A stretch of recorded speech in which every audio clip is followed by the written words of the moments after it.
Зимний морозный день. В небольшой деревенском магазине всего два покупателя и продавец Юля. Иван стоит спокойно в очереди за соседом и слушает его ворчание. «А почему так дорого?» Возмущается Григорий, разглядывая цены на прилавке в райцентре на 20 рублей и даже более продукты подешевле. Ишь пользуются тем, что не у каждого машина. Да и морозы стоят отменные. Только и делаешь, что печь топишь целыми днями. «Хватит ворчать, дядя Гриша», — прерывает его продавец и ласково улыбается, «берите уже, что хотели». Хлеба-буханку, махорки, начал перечислять мужчина и прищурился, а то совсем кончилось. Что-то в этом году моя не уродилась. Дожди, что ли, вымыли? Иван задумался. Краем уха слушает бурчание соседа с Юлей. Действительно, в райцентре больше выбор продуктов и дешевле, но иной раз просто нет возможности съездить. Вот и у него машина замерзла, не завелась, а жена просила хозяйственные товары купить. В здешних местах зимы холодные. 25 градусов– это норма. Но сейчас уже неделю стояли морозы за 30, а ночами и того больше. Да и снегу намело, машину по самые стекла завалило. Чистить и то время надо, а все некогда. Со скотиной бы успеть управиться, да дом протопить. Какая уж тут поездка. Вот через неделю морозы спадут, съездим и по магазинам, и к свояку в гости, думает он, поглядывая, как наполняются сумки соседа. Затарив рюкзак покупками, Иван отправился домой. Их дом стоит на краю деревни у самого леса. Зимние дни короткие, темнеет рано. Не успеешь оглянуться, только-только дела переделать, снова ночь. Иван принес угля в сене, чтобы подбросить ночью, а то утром холодно жене вставать. Она рано поднимается корову доить, детей в школу собирать. Надежда входит, побрякивая ведром. Поставила молоко на лавку. «Вань, опять лампочка перегорела у скотины», — жалуется жена. «Хорошо, куры рано ложатся, а мне как корову доить?» Я и так на ощупь шла, боялась молоко пролить. Снимая фуфайку, кричит мужу: «Ты лампочку-то купил?» Я говорила: «Чего ж не поменял?» Черт! Хлопает себя по лбу муж: «Забыл купить. Завтра все исправлю. А утром фонарь с собой возьми. Я сейчас приготовлю». Он вышел из дома и направился в гараж, где стоял фонарь. Пощелкал кнопкой выключателя, разрядился. «Ладно», — думает он, — «за ночь зарядится». Когда возвращался обратно, услышал тихий писк или стон. Прислушался. Звуки доносились с заднего двора за коровником. Поставил фонарь на крыльцо и осторожно пошел посмотреть, что за зверь забрел в его владение. В тусклом свете худой, как сушеная вобла, луны, различил комок в снегу у самой изгороди. По размеру похоже на собаку. Когда он подошел ближе, зверь сжался и заскулил. «Ишь, как мороз тебя прибрал», — думает Иван, — «чего это собаку на улице оставили?» Может, заблудилась, он позвал пса за собой. Животное осторожно последовало за ним. Открыл коровник. Почерпнул миской, что кормили кур, похлебку от поросят, поставил на пол. Снова позвал собаку. «Ну?»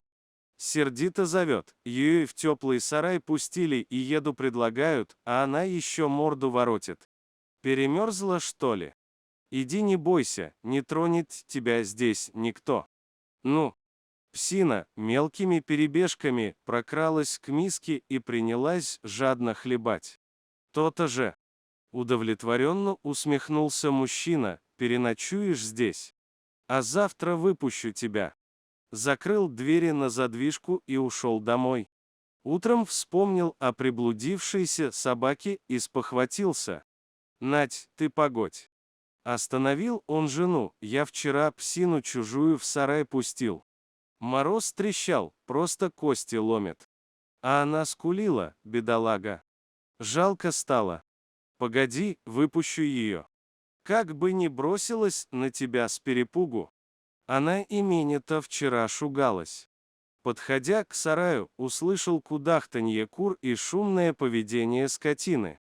Поросята оживленно повизгивали и тыкались в стены. «Голодные», — подумал он, — «сейчас буду вас кормить. Надо этой приблудной дать сперва».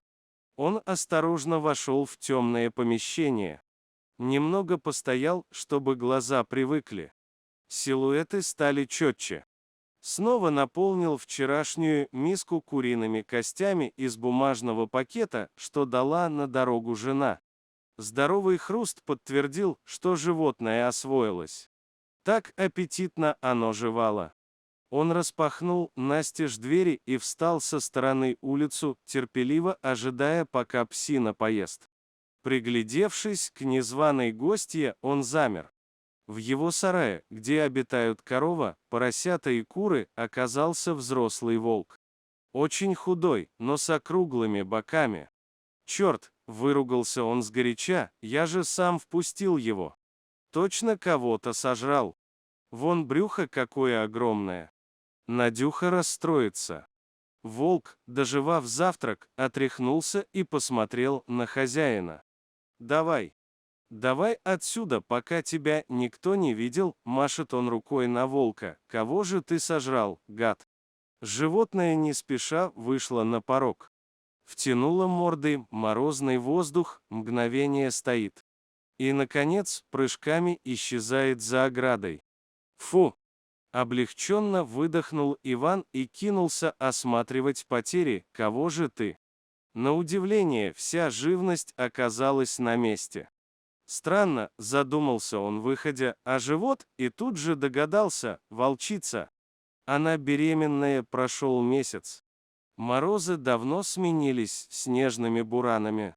Повстречал как-то Иван на пороге местного магазина соседа. «Ты, Вань, на самом краю деревни живешь?» – спрашивает он. «Так? И что?» – не понял Иван. Все соседи жалуются на лис, что повадились таскать курей. Почитай, в каждом дворе потеря, прищурился Григорий и наклонил голову на бок, а твоих не трогают. Почему? Может, слово какое знаешь? Скажи. Да, да. Рассмеялся Иван и добавил в шутку, надо договариваться с лесными жителями. Ты их не трогаешь, они твой двор стороной обходят. А про себя подумал, а ведь и правда. Я много раз за оградой видел волчьи следы, что ведут из леса. Совсем рядом с домом. Неужели моя гостья навещать приходит, может, зверь из благодарности не трогал скотину Ивана, а может, просто совпадение? Неизвестно. Грустно другое, что животные порой порядочнее людей оказываются.